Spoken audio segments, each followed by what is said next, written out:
Bonjour à tous, bienvenue dans Global Africa Télé Sud. Vous le savez, c'est ici que ça se passe et nulle part ailleurs. Je vous le redis, vous commentez, vous analysez. Et l'entretien du jour, j'ai l'honneur de vous présenter, vous savez quoi, deux invités de qualité pour parler d'un spécial hors-série. Je veux parler de revues politiques et parlementaires consacrées à l'Afrique, des indépendances à la souveraineté. Alors, mes invités aujourd'hui, chers amis téléspectateurs et téléspectatrices, eh bien, d'abord, je vais commencer par la seule femme qui est avec nous, Geneviève Kotzinger. Bonjour. Bonjour. Comment ça va? Très bien. Comment dois-je vous présenter? Journaliste, ancienne directrice de médias, directrice générale de RFI. Et des médias qui pèsent aujourd'hui. Qui pèsent en Afrique, qui ont toujours pesé, qui pesaient déjà à l'époque où je dirigeais On pense à RFI, par exemple. Absolument. Ouais, J'en RFI étais la DG jusqu'en 2012. Et aujourd'hui, présidente de l'agence Image. Donc, je fais de la stratégie politique et de la communication politique sur l'Afrique pour des hommes politiques africains. Autant vous dire que le chantier est long. Hein. Est grand. Qui est très, très, très grand. Je présente, c'est celui dont l'omniprésence dans les médias, on vous voit partout, c'est bien, donc ça veut dire que vous existez déjà, c'est pas mal. Et vous êtes Arnaud Benedetti. Bonjour, comment ça va, mon cher Arnaud? Ça va très bien, très heureux d'être avec vous. Comment se porte votre revue?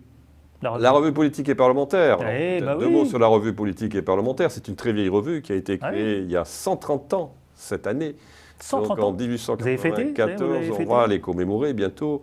C'est une revue généraliste, une revue républicaine, bien évidemment, comme son nom l'indique, politique et parlementaire.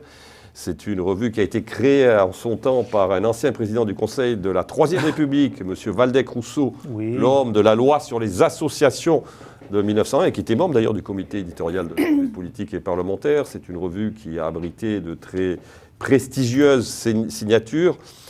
Le jeune colonel de Gaulle a signé l'un de ses premiers articles, voire son premier article même dans une revue civile. C'était la revue politique et parlementaire. C'était en 1933 et c'était le premier chapitre, figurez-vous, de son livre « Vers l'armée de métier ». On a eu Raymond Aron, Anna Arendt, 130 donc. Qui ont publié chez nous.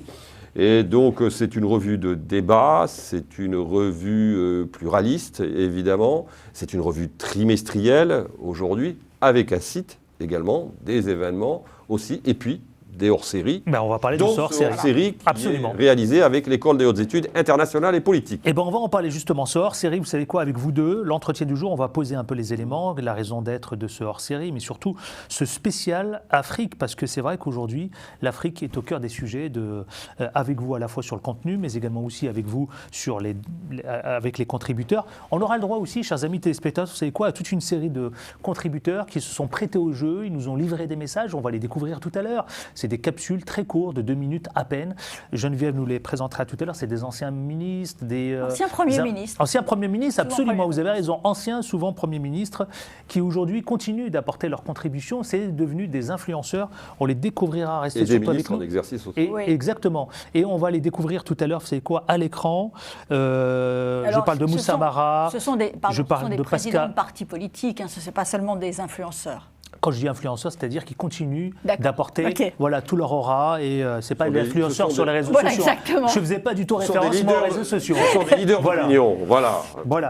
Ce que j'appelle des influenceurs, c'est plutôt des leaders d'opinion. Allez, on va, vous savez quoi, tout de suite, planter le décor. D'abord, à l'un et à l'autre, mais surtout à vous, mon cher Arnaud Benedetti, la raison de ce spécial hors-série. Parce qu'on voit, moi je l'ai découvert, je l'ai lu, et c'est un beau dossier, beaucoup de contributeurs, beaucoup de signatures, comment il s'est fait, comment il s'est organisé, et comment la naissance, parce que vous m'avez parlé tout à l'heure, c'est les 130 ans. Aujourd'hui, pourquoi ce hors-série arrive aujourd'hui, à l'instant même, où vous savez quoi, je vous pose cette première question, pardonnez-moi, mais on est sur un sujet d'actualité brûlant aujourd'hui. Jamais l'extrême droite n'a été aux portes de Matignon, aux portes du pouvoir. L'extrême droite s'est emparée, en tout cas en France chez nous dans l'Hexagone, du pouvoir. Est-ce que c'est inquiétant pour les leaders africains, oui ou non? Comment observe l'Afrique aujourd'hui tout cela, mon cher Arnaud Benedetti? Alors écoutez, je ne suis pas en mesure de vous répondre, surtout dans l'intensité de l'actualité qui est la nôtre. En tout cas, ce qui est sûr, c'est que ce hors-série a été pensé bien avant que les événements que nous connaissons c'est bien de le préciser. soient en train de créer l'ébullition politique que l'on connaît aujourd'hui en France et plus particulièrement à Paris. La réalité, c'est que ce numéro hors-série a été conçu avec un partenaire, l'École des hautes études internationales et politiques, l'HEIP, qui est une très vieille école de sciences politiques, qui a d'ailleurs là aussi eu des enseignants très prestigieux, dont par exemple Émile Durkheim, le grand sociologue, ou André Siegfried. C'est une école qui plus est, accueille près de 30% d'étudiants africains. Et donc, comme l'HEIP est un partenaire de la revue politique et parlementaire, il nous a paru extrêmement intéressant, notamment pour ces jeunes lecteurs étudiants, que l'on consacre un numéro à l'Afrique. Pourquoi l'Afrique? Parce que la relation entre l'Afrique et la France et l'Europe, plus généralement, enfin la France, puisqu'on est une revue française, et j'allais dire inscrite dans l'histoire, elle est inscrite dans nos échanges, elle est inscrite dans les mélanges de nos communautés humaines, elle est inscrite presque dans l'ADN de la République et de la France. On la découvre à l'écran justement, la revue. Ouais. On le fait surtout parce qu'on est dans un moment, c'est pas le moment politique du moment, c'est pas le moment politique, l'instant politique actuel. Mais qu'est-ce que vous dites à tous ces chefs d'État, tous ces leaders politiques, pardonnez-moi de vous interrompre, tous ces leaders politiques aujourd'hui qui observent que ça peut être une bonne chose finalement que l'extrême droite soit au pouvoir chez nous en France. Voilà, il n'y a pas de menace réelle aujourd'hui. Je leur dis que Ma question est simple. Je leur dis que la France est forte de ses institutions républicaines et de ses institutions démocratiques.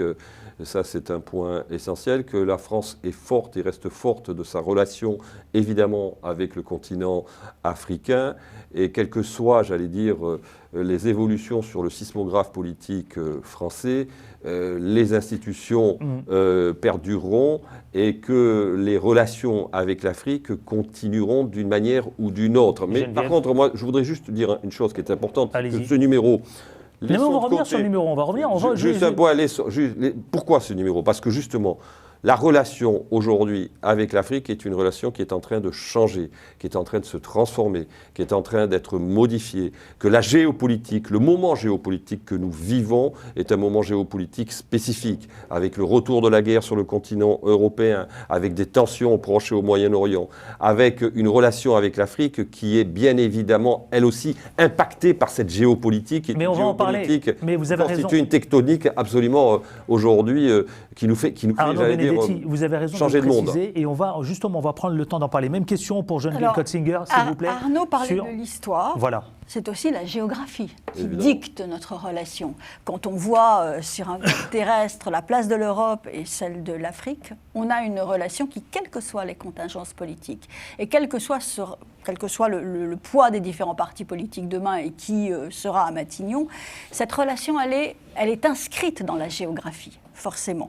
Et elle est inscrite dans notre histoire commune avec 10% de la population française qui a un lien avec l'Afrique, d'une manière ou d'une autre.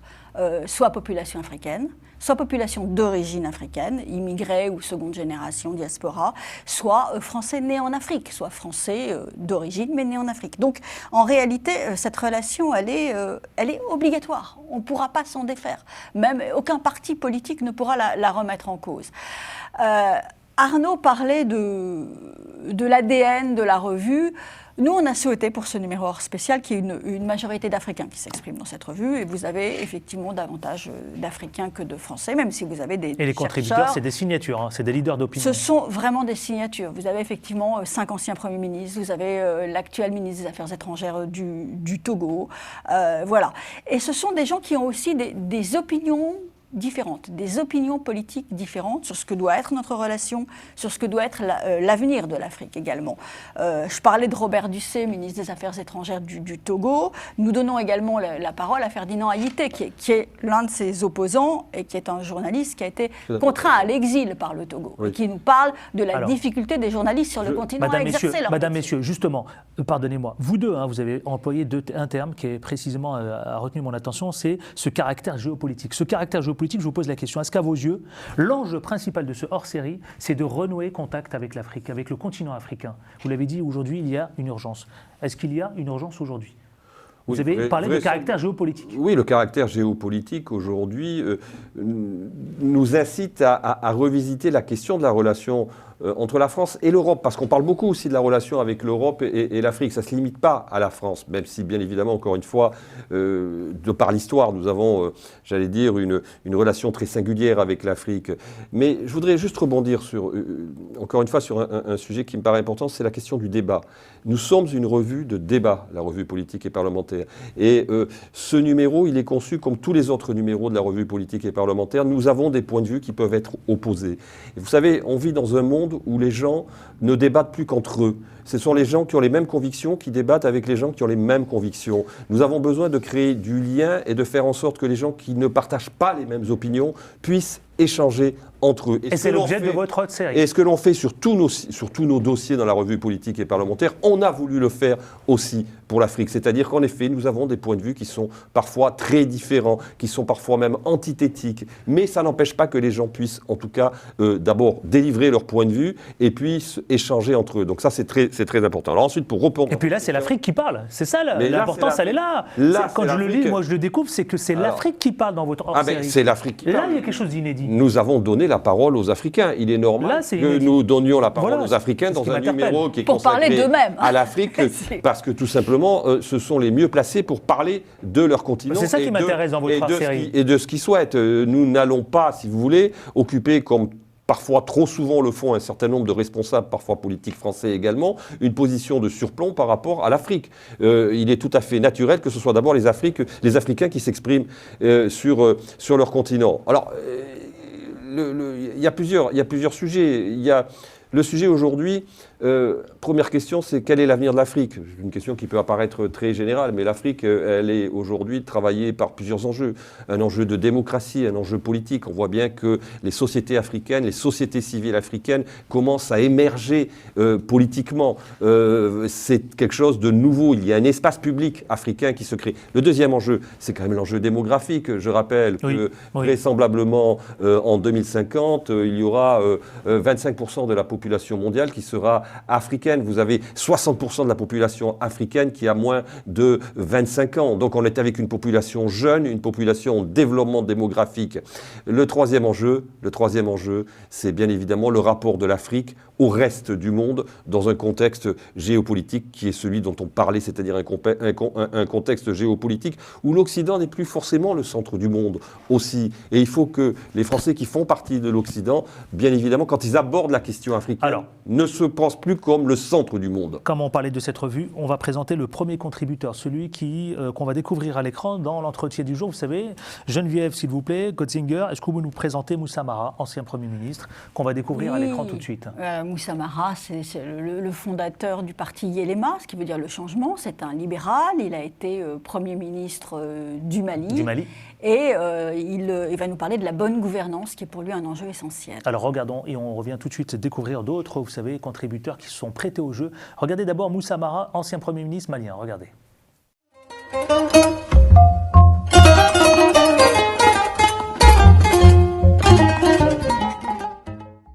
Mon article porte sur un sujet qui n'est pas suffisamment abordé en matière d'aide au développement aux pays africains. Et un domaine qui n'est pas encore suffisamment soutenu par nos partenaires. C'est le domaine de l'État lui-même. Renforcer les capacités de l'État à pouvoir exercer ses responsabilités sur son territoire, renforcer les capacités de l'État à pouvoir contrôler le territoire, à pouvoir toucher les populations partout où ils se trouvent sur le territoire. Donc c'est le cœur du système étatique. Et je pense que ce cœur n'a pas été suffisamment touché par les interventions au bénéfice de nos États pendant les 40 ou les 50 dernières années. Et ce dont nous avons le plus besoin dans le Sahel et en Afrique subsaharienne, c'est d'abord ça, renforcer les capacités des États. Nous avons besoin que les interventions extérieures focalisent cela. Évidemment, pour pouvoir le faire, il faut aussi promouvoir la bonne gouvernance, et au cœur de la bonne gouvernance, la question de la lutte contre la corruption est cruciale. Les ressources qui devraient arriver dans ce cadre-là devraient être gérées en tenant compte un peu de ces priorités et de ces impératifs. Les agences des Nations Unies, les agences des organisations internationales peuvent être mises à contribution, mais aussi les ressources internes de nos États. Cela va participer du renforcement de leurs capacités et du renforcement de leur aptitude à exercer leurs différentes fonctions régaliennes. La question des États est une question à mettre au cœur des futures coopérations à avoir entre l'Europe et l'Afrique, entre la communauté internationale et l'Afrique, et pas seulement des initiatives sectorielles.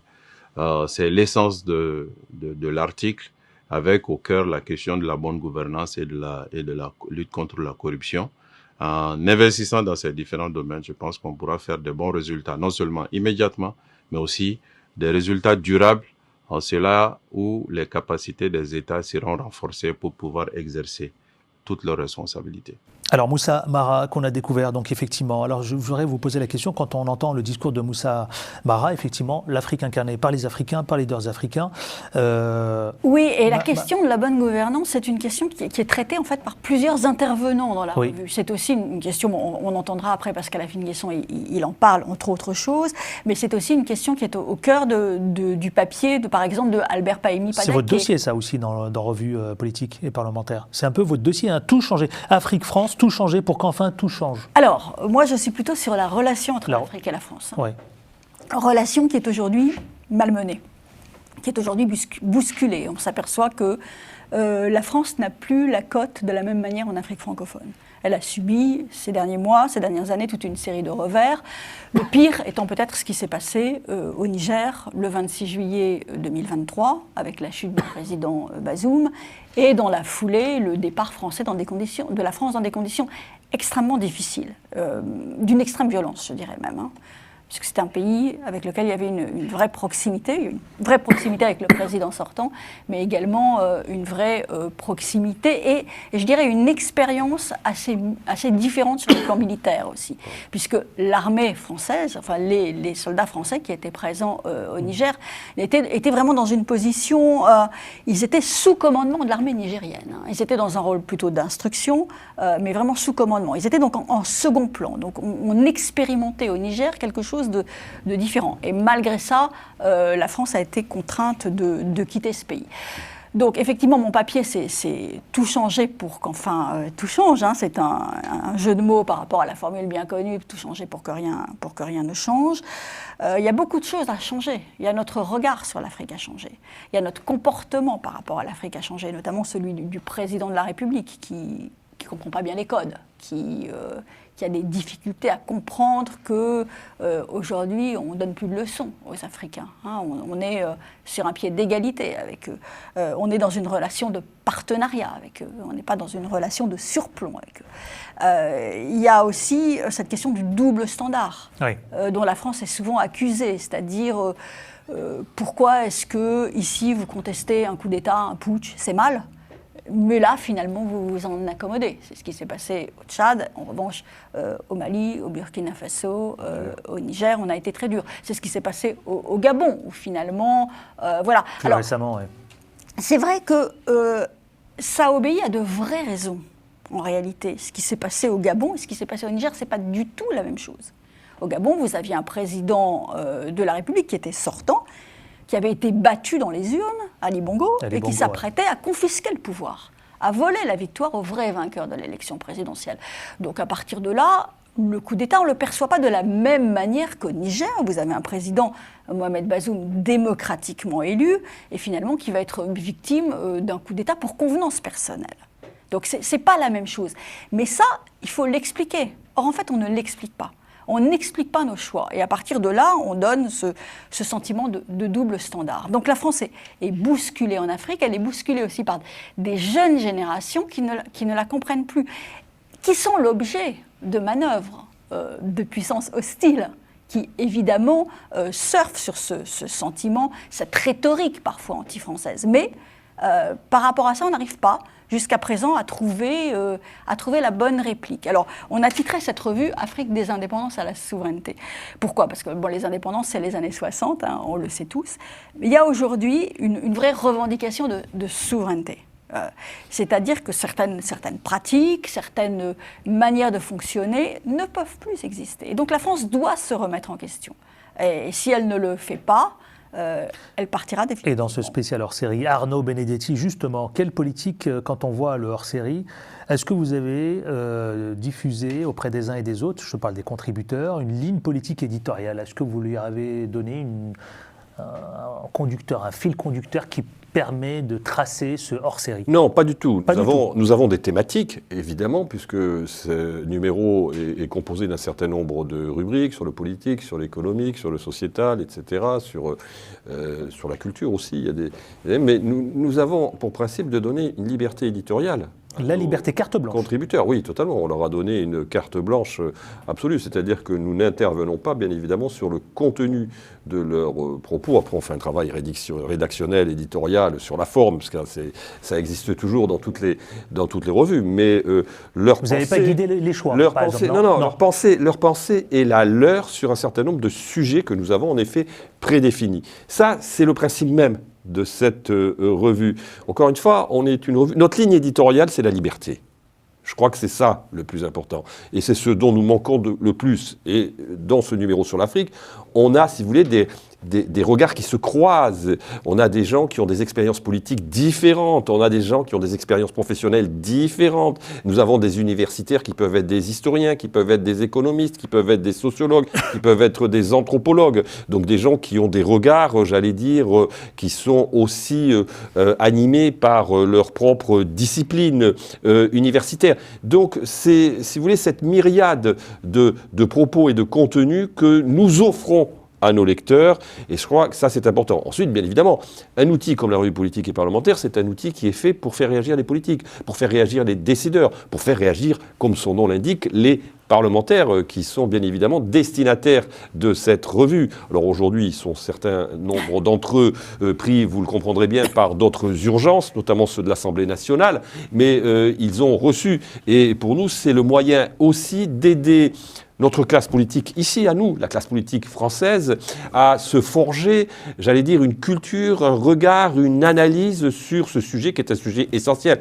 L'Afrique, pourquoi c'est essentiel? Parce que nous avons encore une fois une histoire commune avec l'Afrique, parce que nous avons un sujet sur la question de la migration, parce que nous avons un sujet sur la question de l'économie, parce que nous avons un sujet sur la question de la démocratie et de la politique. Ces sujets, ils sont véritablement connexes avec les préoccupations de la France.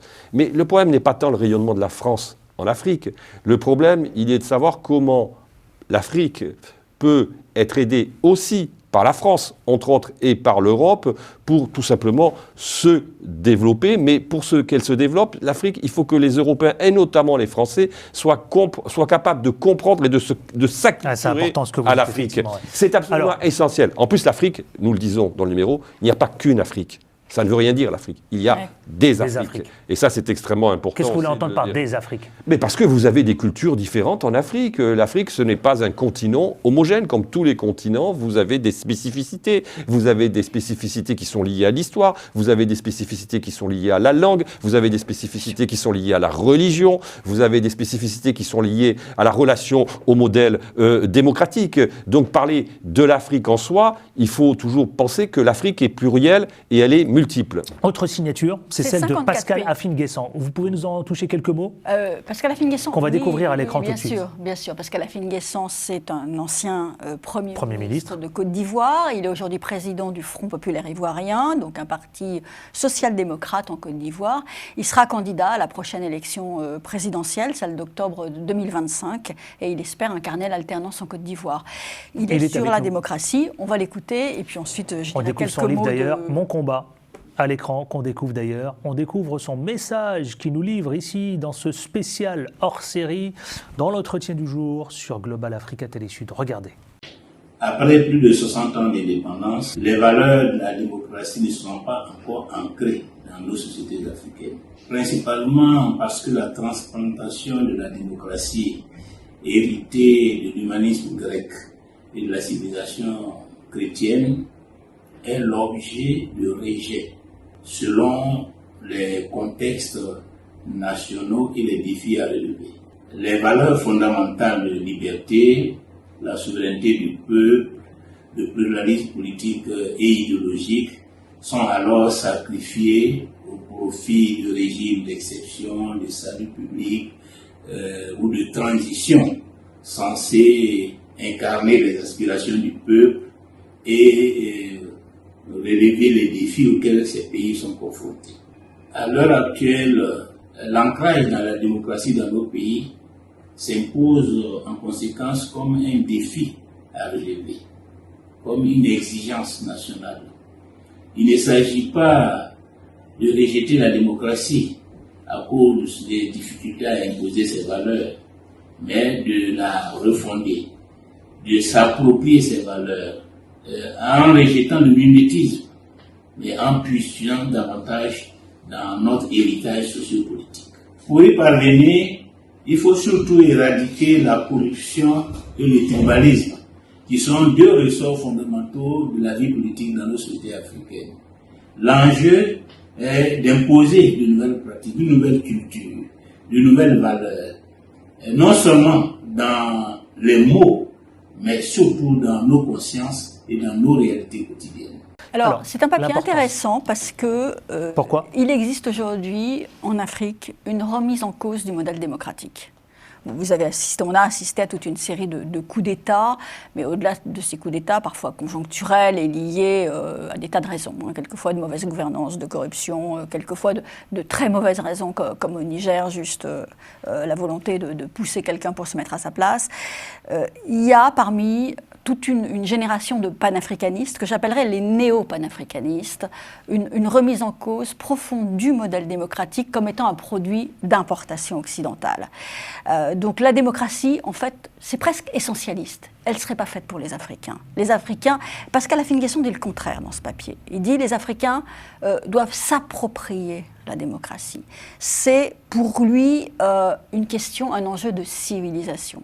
Donc il va complètement à rebours de cette logique de remise en cause des coups d'État. Et quand il dit ça, je l'entends, mais est-ce que ça prendra du temps ? C'est quoi ? C'est une génération, 2 générations, dans 3 générations, dans combien ? Dans 20 ans, 30 ans ? Pardon, les conférences nationales en Afrique, c'était dans les années 90. C'était la fin du multipartisme et c'était l'Afrique souhaite la démocratie. Dans la foulée du discours de la Baule de François Mitterrand qui conditionnait les aides de la France justement au pluripartisme et à l'adoption d'un modèle démocratique. Là, on a le sentiment d'un véritable retour en arrière avec le retour de coups d'État, notamment au Sahel.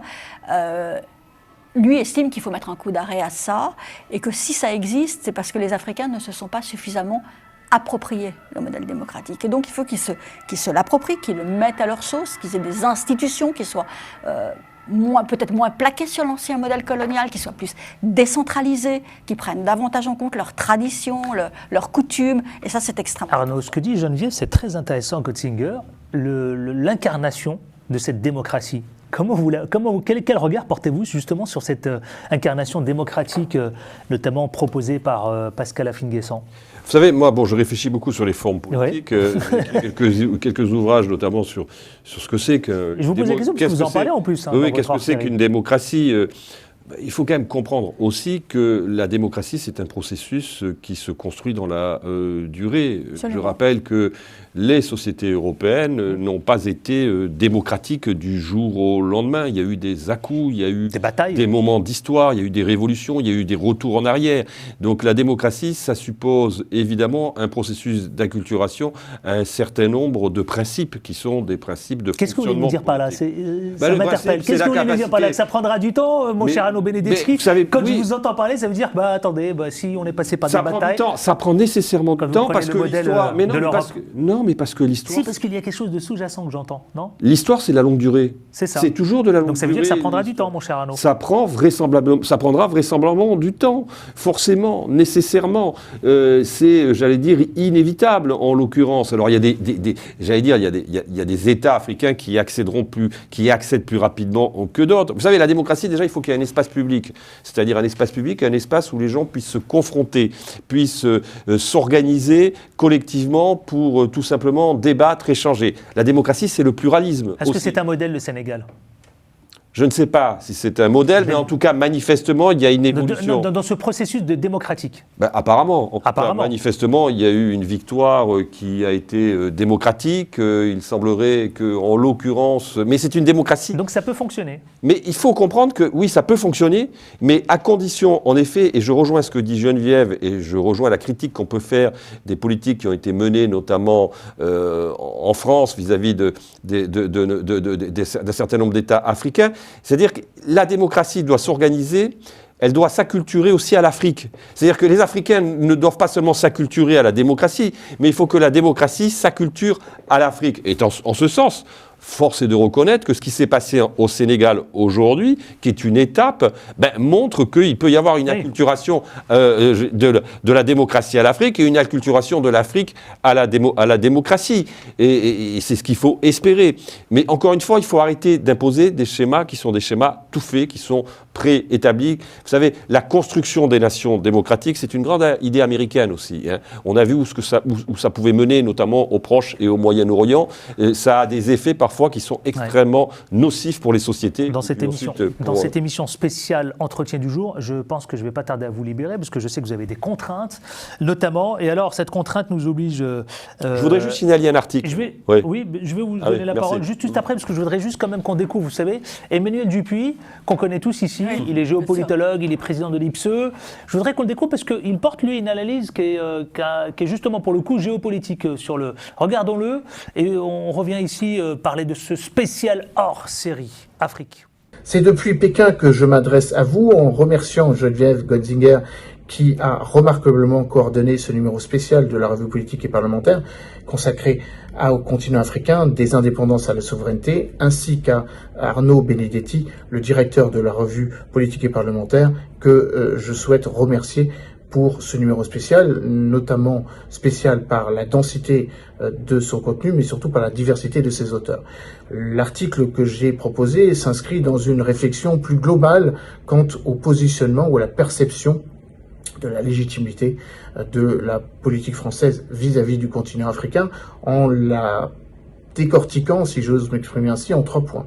Premièrement, il s'agit, comme le titre que j'ai proposé l'indique, de penser à un aggiornamento d'urgence, car le continent africain se pose les bonnes questions quant à la légitimité de la relation qui l'unit avec l'ancienne puissance colonisatrice qui est notre pays. Deuxième élément, il faut repenser notre dispositif sécuritaire, car c'est par ce biais que les critiques sont les plus opportunes, ou en tout cas sont posées à notre positionnement militaire et la présence de nos troupes sur le continent africain depuis maintenant plus de 60 ans. Troisième élément, il convient évidemment de tenir compte des nouvelles dynamiques politiques. L'élection du président Bassirou Diomaye Faye le 24 mars dernier au Sénégal en est un exemple illustratif. Et puis, bien sûr, il faut repenser une relation qui, à défaut d'être équilibrée, doit s'inscrire dans une plus grande équité avec le substrat de ce qu'a été la colonisation et la manière dont nous devons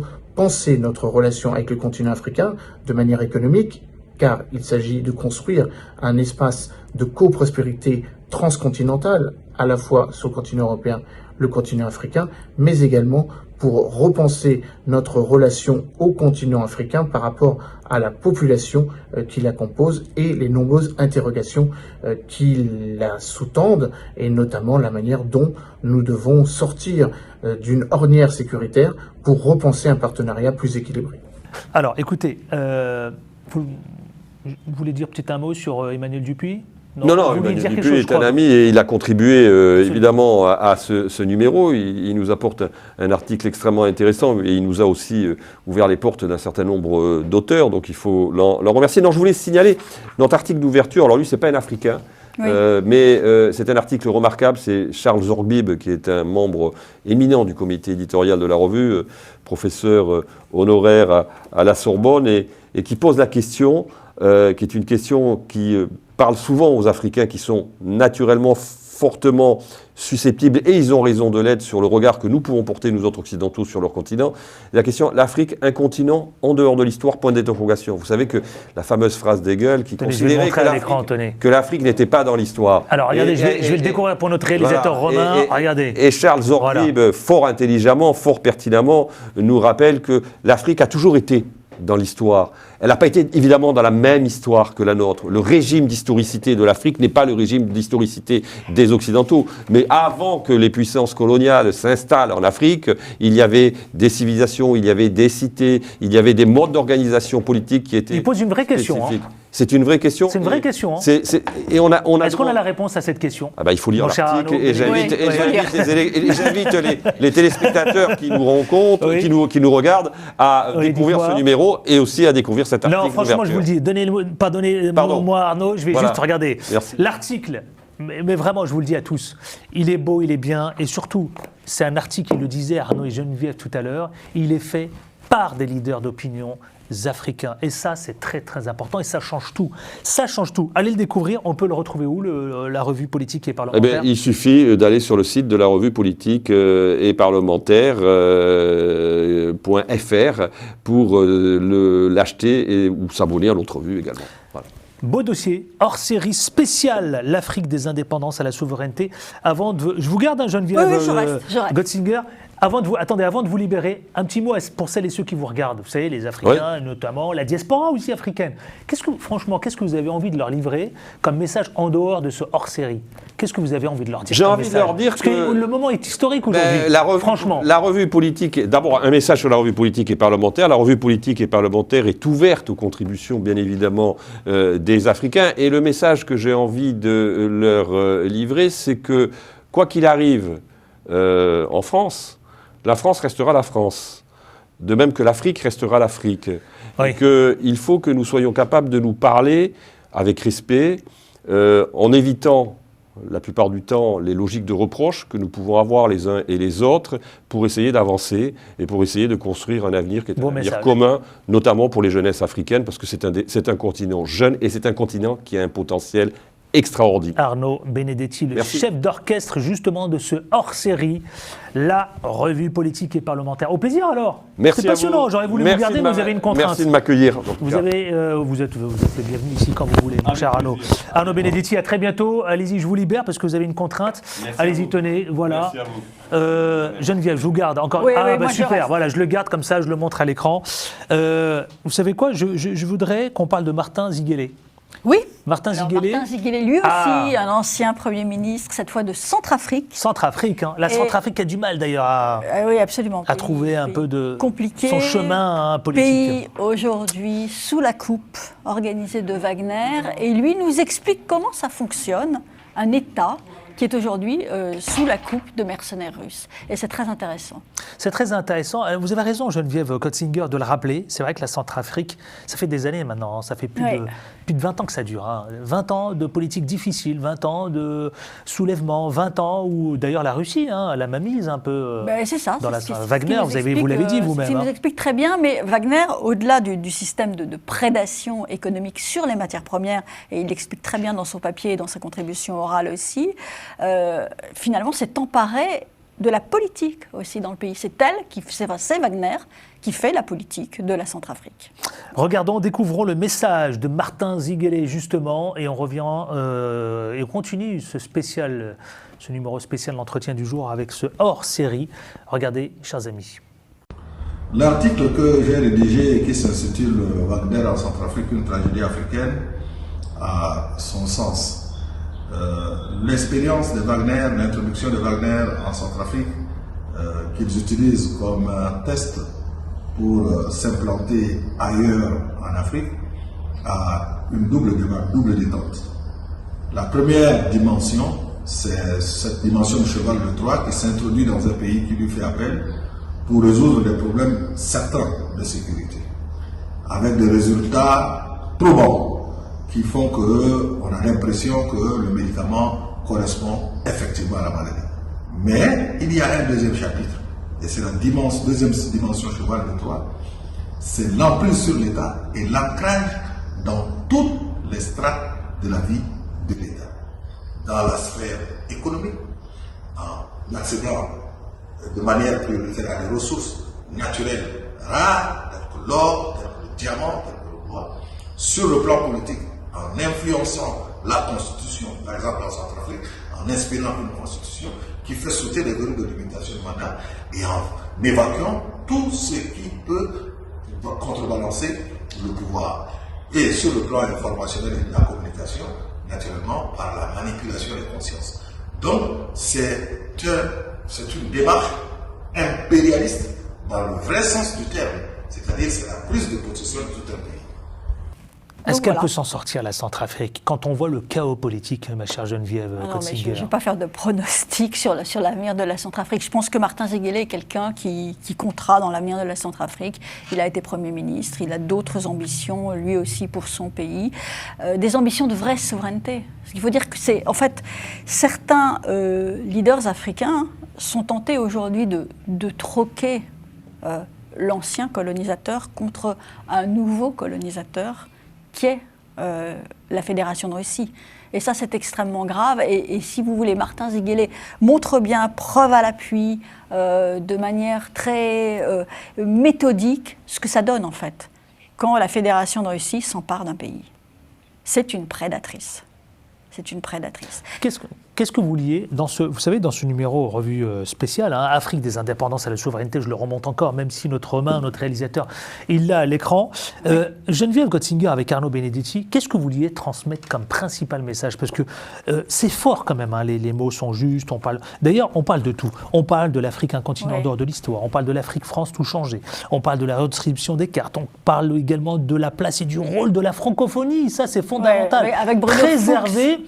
Comment? Avec Bruno Fuchs, qui est en train de préserver la francophonie. Vous vous rendez compte, elle est en train de perdre du terrain, la francophonie, Geneviève. Et pourtant, c'est quelque chose que nous avons en commun. Oui. Et une langue, ça induit aussi une manière de penser, ça induit des valeurs. La francophonie, c'est pas une langue. Au-delà d'une langue, c'est des tas de choses. Donc effectivement, la francophonie, c'est très important, comme l'explique Bruno Fuchs. Et après, il y a quelque chose, vous savez, qui a interpellé mon regard, c'est France-Afrique, l'urgence s'impose. Alors, c'est quand... Oh là là, pardon, j'ai en direct. Alors, je reprends. Voilà, ça arrive, effectivement, c'est le siège. L'urgence, elle est où? Dans cette relation, elle est où, justement? L'urgence, elle est retrouver le lien. Retrouver un lien entre nous qui est aujourd'hui un peu fêlé, je dirais, pour toutes les raisons que j'ai expliquées tout à l'heure. Mais avec la certitude de mon côté que rien n'est perdu. Parce qu'en fait, on a une histoire en commun, on a effectivement souvent une langue en commun, et ça ne s'efface pas comme ça, quels que soient les reproches qu'on puisse avoir, et notamment les Africains surtout, envers nous. Mais il y a un papier qui est très intéressant dans cette revue, qui est celui d'Elgas, qui a écrit un livre qui s'appelle « Les bons ressentiments ». Effectivement, il revient sur les ressentiments qui ont pu être générés, évidemment, par la colonisation, pour appeler à les dépasser, pour expliquer aujourd'hui que ça peut être dépassé. En fait, c'est pas rien n'est perdu. Rien n'est perdu. Rien n'est perdu entre nous. Rien n'est perdu. On a trop, encore une fois, l'histoire, la géographie, les diasporas, qui sont aussi des passerelles très naturelles. Impliquées aussi. Passerelles, mais au-delà des passerelles, ils sont très impliqués aujourd'hui, la diaspora, très impliqués. Mais après, ça implique aussi de revoir notre regard sur l'Afrique et de comprendre qu'un certain nombre de choses, que des mots, que des débats en France, que la manière dont on pose des débats peuvent avoir des répercussions absolument dramatiques et d'une hyper-violence aussi. Quand vous voyez des mots comme grand remplacement, par exemple, quand il est question de l'immigration, grand remplacement, mettez-vous de l'autre côté de la Méditerranée. Vous êtes un jeune Africain et vous prenez ça dans la figure. Grand remplacement. Mais qu'est-ce que ça veut dire, si vous voulez?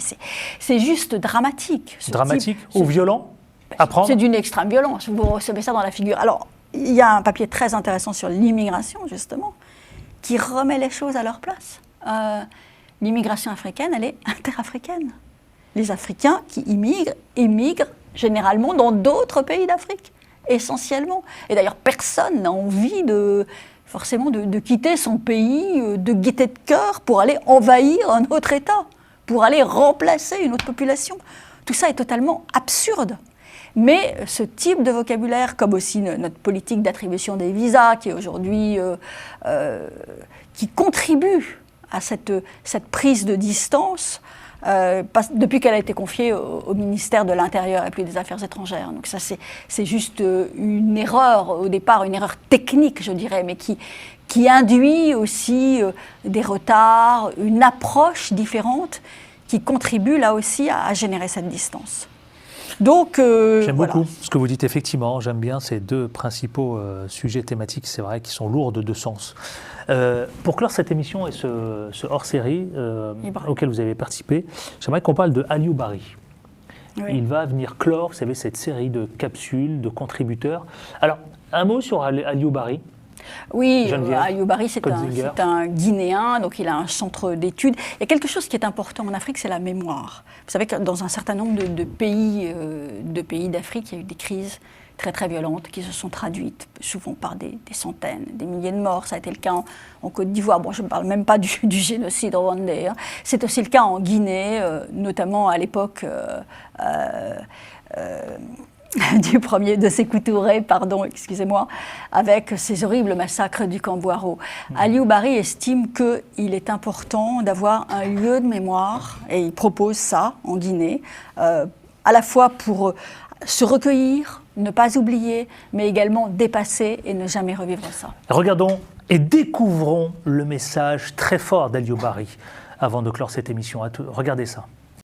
Ok. Le devoir de mémoire, c'est une notion qui a été publicitée, dont on a commencé à parler au sortir de la Deuxième Guerre mondiale en 1945, notamment après la Shoah.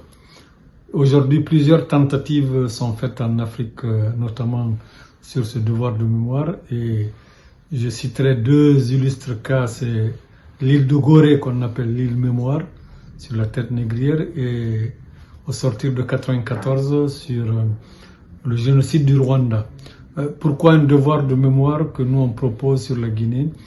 Parce que si on prend l'histoire politique de la Guinée, c'est une histoire de profondes blessures. De 58 jusqu'à nos jours, ce pays est traversé par de la violence politique avec beaucoup de victimes. Mais il n'y a aucun lieu où les victimes peuvent se recueillir. Alors que tout le monde sait que la clé pour une réconciliation, c'est un devoir de mémoire, un centre de mémoire où les victimes peuvent se recueillir. C'est pourquoi le Centre d'analyse et d'études stratégiques propose qu'en Guinée, qu'on mette en place un centre international de mémoire de la paix qui puisse permettre aux victimes de se... Et surtout, l'objectif final, c'est d'empêcher que de telles calamités se reproduisent. Aliou Bari, message très très fort. Vous savez, j'aimerais fermer cette émission, cette émission de l'entretien du jour, un peu spéciale avec vous, parce que vous l'aurez remarqué, hein, elle dure un peu plus de 26 minutes. Ce hors-série politique, géopolitique, revue politique et parlementaire, Afrique des indépendances à la souveraineté. Je vous invite vraiment, chers amis, celles et ceux qui nous regardent, allez vous le procurer, comme disait Arnaud tout à l'heure, Benedetti et Geneviève. Il est très très très intéressant, fort dans la symbolique des messages. J'aimerais qu'on finisse cette émission, ma chère Geneviève Gotzinger, vous savez, avec Ibrahim Yacouba. Alors Ibrahim Yacouba, vous avez réalisé une belle interview dans cette revue, hors série. Et vous dites, sachons faire de l'énergie un facteur d'inclusion des populations africaines. Ah, c'est lui qui le dit. C'est lui qui le dit. C'est lui qui le dit. Alors vous vouliez parler d'Ibrahim Yacouba. Pourquoi d'abord ? Alors, Ibrahim Yacouba, effectivement, on l'a interviewé à Abidjan, en fait, au mois de décembre dernier, parce que l'idée de la revue a démarré en décembre, et il était à l'époque, il était plus, puisque le coup d'État au Niger a eu lieu le 26 juillet 2023. Il était à l'époque en exil à Abidjan, et il avait été le ministre d'État, ministre de l'énergie et des énergies renouvelables du président Mohamed Bazoum. Donc, je l'ai interviewé dans le cadre de cet exil sur son domaine de travail à ce moment-là, qui était l'énergie et les énergies renouvelables. Et il a tenu un discours extrêmement intéressant sur cette thématique de l'énergie, à la fois enjeu de développement, avec ce paradoxe, l'importance des ressources énergétiques sur le continent africain, et en même temps l'absence, souvent la difficulté des Africains à avoir accès à l'énergie. Et il a eu un discours donc effectivement intéressant aussi sur le fait qu'on ne pouvait pas priver les Africains de l'accès au développement en mettant des barrières, en leur imposant le tout renouvelable dès maintenant, même si l'Afrique doit prendre sa part dans la transition énergétique. Donc un discours très construit, une très belle interview. Quelques jours plus tard, quelques semaines plus tard, il rentrait dans son pays, début janvier. Et là, il a été cueilli à la sortie de l'aéroport et mis en prison, en réalité.